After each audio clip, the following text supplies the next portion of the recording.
இன்றைக்கி என்ன படம் பார்ப்போம்? பல்டி. ஆமாம், பல்டி ஒரு தமிழ் மலையாளம், இது 2 மொழிக்கும் போகணும். அந்த 2 மொழியோட மண் வாடகை மனம் மாறிவிடக்கூடாது. ஆமாம், அப்படி பேர் தான் அது. கோயம்புத்தூரும் தமிழ்நாட்டோட கோயம்புத்தூர் பகுதியும் கேரளா பகுதியும் வந்து என்ன செய்யணுனாக்கா பக்கத்து பக்கத்தில் இருக்கும். அங்கே கேரளா உள்ளவங்க தமிழ் பேசுவாங்க, தமிழில் உள்ளவங்க கேரளா. 2க்கு இடையில் இந்த ஃபைனான்ஸு கம்பெனி வச்சுருக்க ஒரு கொடூரமான ஒரு மனிதன். இன்னொரு ஆள் சோடா பாட்டிலுங்கிற பேரில் சாராயம் காய்ச்சக்கூடிய ஒரு பர்சன். அடுத்தாப்புல பார்த்தீங்கன்னா இன்னொரு அம்மையார் வந்து பாலியல் தொழில் கன்னியாகுமரியில் செய்துவிட்டு இங்கே செட்டில் ஆகும் பொழுது இதில் என்ன செய்யலாம் அப்படிங்கிறது 3 தாதாக்கள். இதில் அந்த ஊரில் வந்து ஒரு பையன் கறிக்கடை வச்சுருக்காப்புல, ஒருத்தர் லாட்ரி சீட்டு, இந்த மாதிரி சின்ன சின்ன வியாபாரங்கள் செய்து கொண்டிருக்கிறார்கள். அவர்களுடைய பொழுதுபோக்கு என்னவென்றால் அதாவது கபடி விளையாடுவது. கபடி என்ன ஆகிடுதுன்னா ஒரு ப்ரொஃபஷனல் மாதிரி ஆகிடுது. இந்த வெற்றி பெற்ற அதாவது 4 பேரும் 4 வகையான டெக்னிக்கை கையாளுறாங்க. என்னென்னா, ஒருத்தர் வந்து கபடி ரைடர் பண்ணுறதுனால நிறைய மார்க்கெல்லாம் அடிக்கிறது. இன்னொருத்தர் வந்து என்ன செய்வார்னாக்கா அந்த பிடிக்கிறது, ஓடி போய் பிடிக்கிறது. இன்னொருத்தர் வந்து தப்பிப்பது, ஜம்ப் ஆகிறது. அப்படின்னு 4 பேரும் 4 டெக்னிக்கு. இந்த 4 டெக்னிக்கை கையாளுறதுனால நிறைய வெற்றிகள் செய்வார்கள். எப்போது இப்போ கிரிக்கெட்டு ஹாக்கியெல்லாம் வந்து எப்படி தனியாக ஒரு டீமு ஃபார்ம் பண்ணுகிறார்களோ அதுபோல் இந்த தம்பிகளை, இந்த 4 நண்பர்களையும் ஒரு கந்து வெட்டிக்காரு, மீட்டர் வெட்டிக்காரு தனக்கு அமர்த்தி கொள்கிறார். அவர்களுக்கு தெரியாமலே அவர்கள் கொலை செய்வதற்கும் குற்றம் புரிவதற்கும் பயன்படுத்தப்படுகிறார்கள். இதுதான் கதை. இந்த பயன்படுத்தப்பட்டவர்கள் அவர்களிடமிருந்து தப்பித்தார்களா அல்லது இவர்களே தாதாவானார்களா? தாதாவாகும்போது எத்தனை பேர் அழிந்தார்கள், எத்தனை பேர் பிழைத்தார்கள், இவரோட முடிவு என்ன? இதுதான் அந்த கதையோடைய கான்செப்ட். இதுக்கு மேலே சொன்னால் நம்மளே படத்தோட ஸ்பாயிலர் ஆகிடும். ஆமாங்க, இதில் இந்த படம் வந்து விளையாட்டை அடிப்படையாக வைத்த ஒரு அதிரடி திரைப்படம். இதில் என்ன, ஷானிகாமும் சாந்தனும் முக்கிய கதாபாத்திரத்தில் பண்ணியிருக்காங்க. ஓகே, இப்போ ஒவ்வொன்றா பார்ப்போம். இது என்னாச்சுன்னா உன்னி சிவலிங்கம் தான் அந்த படத்தோட இயக்குனர், ஒரு புதிய இயக்குனர். அப்படி தெரியல, ஆனால் படம் முழுமையும் ஆக்ஷன், த்ரில்லர், ஃபைட்டு, பிளாஸ்டிக் பட்டே கிளப்பியிருக்காங்க. வேறு லெவலில் இருக்காங்க. ஓகே, இது 151 நிமிடங்கள்.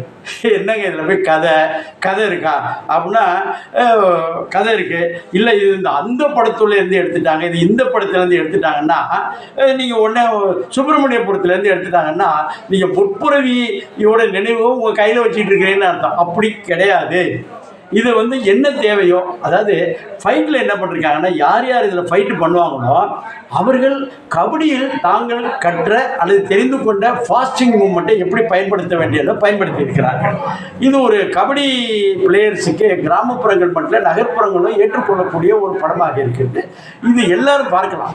அதாவது என்னாச்சுன்னா, டான்கள் 3 டான்களும் வச்சுக்கிட்டு ஒரு அக்கபூர விஷயங்க. அது மாதிரி வந்து ஒரு ஃபைனான்ஸ் கம்பெனி வந்து மீட்டர் வெட்டி, அதை ஃபைனான்ஸ் கம்பெனி செல்வராகவன் ஒரு வில்லனில் வந்து 50-50 பாதி சிரிச்சுக்கிட்டு பாதி கொடூர முகத்தை காட்டுவார்.